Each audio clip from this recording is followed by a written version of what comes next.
हर हर महादेव शंभू काशी विश्वनाथ गंगे।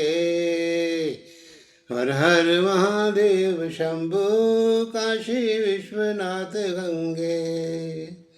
अब मैं आपसे शुक्रवार के प्रदोष व्रत की कथा जो है सुनाता हूँ। तो सूत जी बोले कि प्राचीन काल की बात है कि एक नगर में 3 मित्र थे। उनका आपस में बड़ा प्रेम था। तो एक राजकुमार था, दूसरा ब्राह्मण पुत्र था, तो तीसरा सेठ का पुत्र था। राजकुमार वे ब्राह्मण का पुत्र ब्याह हुए थे और सेठ का पुत्र का विवाह के बाद अभी गोना नहीं हुआ था। तो एक दिन तीनों मित्र आपस में स्त्रियों की चर्चा कर रहे थे। ब्राह्मण पुत्र ने नारियों की बड़ी प्रशंसा करते हुए कहा कि नारीहीन घर भूतों का डेरा होता है।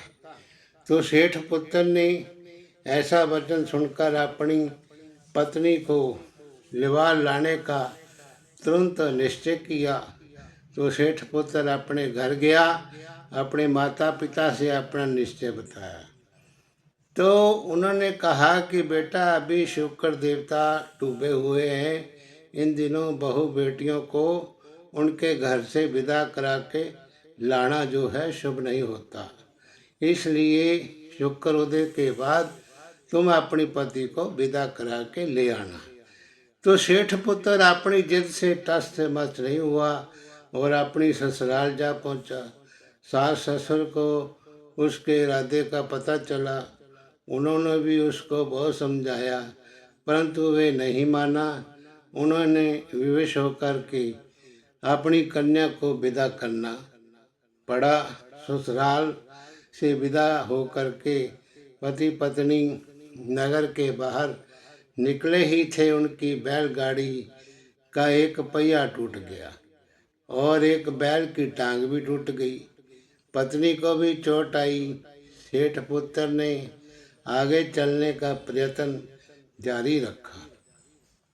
तभी डाकुओं से भेंट हो गई और वे धन धान्य लूट कर ले गए।